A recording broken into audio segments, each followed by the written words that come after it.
Assalamualaikum warahmatullahi wabarakatuh. Halo semuanya. Di video ini kami akan menjelaskan atau akan mempresentasikan hasil diskusi kami tentang Thinking Fair Share atau TPS pada mata kuliah Strategi Pembelajaran Matematika. Perkenalkan, kami dari kelompok 5 kelas 4C dari Program Studi Pendidikan Matematika Fakultas Keguruan dan Ilmu Pendidikan. Nah, sebelum ke inti materinya, mari perkenalan terlebih dahulu. Perkenalkan anggota kelompok kami, yaitu ada Vanisha Dewi selaku pemateri pertama, dan saya sendiri Novi Zukra Haulia sebagai pemateri kedua, dan ada Herna Ningsih sebagai pemateri ketiga, dan Lara Madania Oktavit Salsabila sebagai pemateri keempat atau pemateri terakhir. Nah, untuk mempersingkat waktu, mari kita sama-sama mendengarkan penjelasan dari masing-masing pemateri. Pengertian model Think Fair Share. Model Think Fair Share pertama kali dikembangkan oleh Frank Kuhlman pada tahun 1981 di University of Maryland. Sejak saat itu, model pembelajaran ini banyak digunakan dalam pembelajaran kooperatif karena dianggap efektif meningkatkan keaktifan siswa. Lalu, apa sebenarnya pengertian Think Fair Share menurut para ahli? Yang pertama, menurut Yahya, Think Fair Share adalah strategi pembelajaran yang mampu meningkatkan semangat belajar siswa. Dalam model ini, siswa diberi waktu untuk berpikir, memahami masalah, lalu bekerja sama dengan teman. Yang kedua, menurut Trianto dan Istarani, Think Fair Share merupakan pola pembelajaran yang dirancang untuk memengaruhi interaksi siswa. Model ini melatih siswa untuk berpikir kritis dan meningkatkan kemampuan bernalar. Yang ketiga, menurut Ngalimon, dalam model ini, guru menyampaikan materi, kemudian memberikan pertanyaan. Siswa dapat berdiskusi dengan teman sebangku atau dalam kelompok kecil untuk menemukan jawaban. Menurut Kurniasi dan Derminsari menyatakan bahwa Think Fair Share adalah jenis pembelajaran kooperatif yang bertujuan untuk membentuk pola interaksi siswa melalui kegiatan berpikir dan berpasangan. Sedangkan, menurut Aminuddin, model Think Fair Share sangat cocok diterapkan dalam pembelajaran karena memberi kesempatan kepada siswa untuk berpikir lebih bebas, berdiskusi, dan mengembangkan pengetahuan bersama pasangannya. Model ini juga membantu meningkatkan kemampuan berpikir kritis siswa. Nah, dari berbagai pendapat tersebut dapat disimpulkan bahwa Think Fair Share adalah model pembelajaran yang dapat dilakukan secara individu, berpasangan, maupun dalam kelompok. Model ini membantu siswa lebih mudah memahami materi, aktif berdiskusi, saling berbagi ide, serta meningkatkan semangat dan kemampuan berpikir kritis. Nah, di sini saya akan menjelaskan tentang sintak atau langkah-langkah TPS.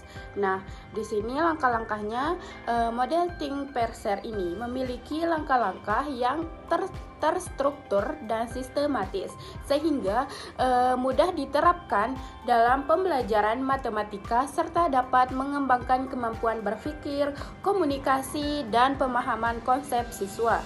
Nah, adapun arti think yaitu berpikir. Nah, siswa berpikir secara mandiri dengan mengerjakan LKS untuk melatih berpikir kritis, memahami masalah, dan meningkatkan kepercayaan diri sebelum berdiskusi. Nah, yang kedua ada pair atau berpasangan. Siswa berdiskusi dengan pasangan untuk membandingkan jawaban, mengoreksi kesalahan, serta menyatukan ide agar memperoleh hasil yang lebih tepat. Yang ketiga, ada share atau berbagi. Nah, di sini siswa menyampaikan hasil diskusi di kelas, sementara siswa lain memberikan tanggapan dan guru memberikan konfirmasi serta penguatan materi. Cukup ini saja yang bisa saya jelaskan tentang sintak atau langkah-langkah TPS. Selanjutnya akan dijelaskan oleh rekan saya. Hai, pada slide ini saya akan membahas tentang simulasi penerapan model pembelajaran TPS atau Think Fair Share. Penerapan model TPS di kelas dengan jumlah siswa sekitar 24-32 siswa merupakan kondisi yang umum. Dalam kondisi ini, siswa akan dibagi menjadi beberapa pasangan sekitar 12-16 pasangan agar semua siswa dapat terlibat aktif dalam proses pembelajaran. Pembelajaran dengan model TPS dimulai dari siswa berpikir secara mandiri, kemudian dilanjutkan dengan diskusi berpasangan, dan diakhiri dengan berbagi hasil diskusi secara bersama di kelas. Metode ini membantu siswa untuk lebih percaya diri dalam menyampaikan pendapat karena sudah melalui proses berpikir dan diskusi terlebih dahulu. Nah, selanjutnya, setelah kita memahami gambaran umumnya, sekarang kita masuk ke dalam contoh konkret penerapan di dalam kelas. Misalnya, dalam satu kelas terdapat 28 siswa. Dari jumlah tersebut, kita bisa membentuk 14 pasangan diskusi, sehingga setiap siswa memiliki pasangan untuk berdiskusi dan tidak ada yang terlewatkan. Setiap pasangan akan bekerja sama dan membahas permasalahan yang diberikan oleh guru. Nah, di sini akan terjadi interaksi dan pertukaran ide antar siswa yang dapat membantu siswa untuk memahami materi dari sudut pandang yang berbeda. Nah, selanjutnya kita akan melihat alur penerapan TPS secara lebih jelas. Tahap pertama adalah think, yaitu siswa mengerjakan soal secara mandiri. Pada tahap ini penting untuk melihat kemampuan siswa berpikir kritis dan kemandirian siswa. Tahap kedua adalah pair, yaitu siswa berdiskusi dengan pasangan untuk membandingkan dan menyempurnakan jawaban mereka. Pada tahap ini, siswa belajar untuk saling menghargai pendapat dan bekerja sama. Tahap ketiga adalah share, yang dimana beberapa pasangan akan mempresentasikan hasil diskusi mereka di depan kelas. Hal ini untuk melatih keberanian dan kemampuan komunikasi siswa.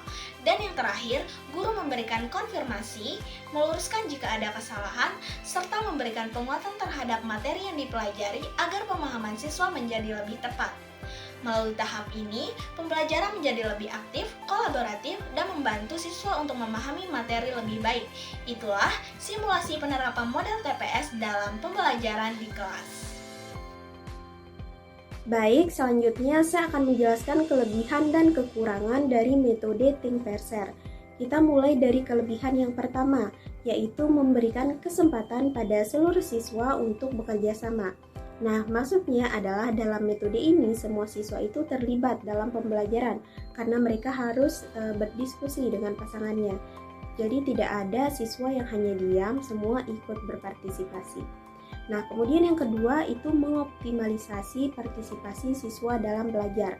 Artinya metode ini itu memberikan kesempatan kepada setiap siswa untuk aktif, mulai dari berpikir sendiri, berdiskusi, sampai menyampaikan pendapat, sehingga tidak hanya siswa tertentu saja yang aktif. Nah, kemudian yang ketiga, siswa lebih aktif dalam menyelesaikan tugasnya, dikarenakan setiap kelompok itu terdiri dari siswa yang punya kemampuan tinggi, sedang, dan rendah. Nah, maksudnya adalah dalam satu kelompok itu terdapat perbedaan kemampuan. Siswa yang lebih paham itu dapat membantu temannya yang masih kesulitan.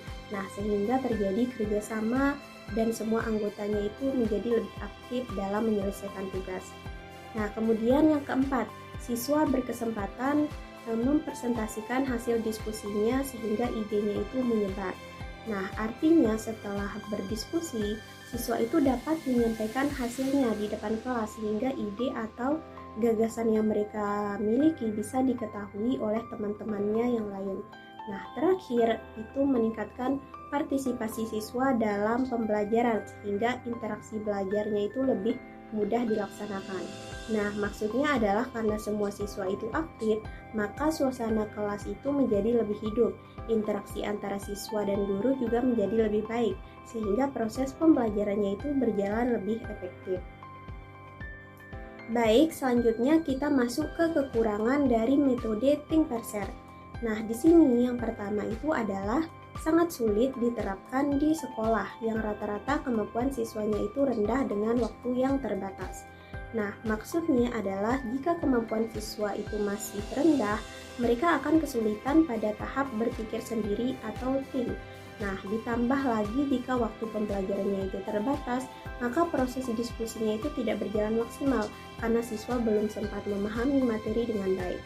Nah, kedua, di sini diperlukan pengawasan yang intens oleh pendidik di masing-masing kelompok agar tujuan bisa tercapai. Nah, artinya guru itu harus benar-benar memperhatikan jalannya diskusi di setiap kelompok. Jika tidak diawasi, siswa bisa saja tidak fokus atau membahas hal di luar materi, sehingga tujuan pembelajarannya tidak tercapai.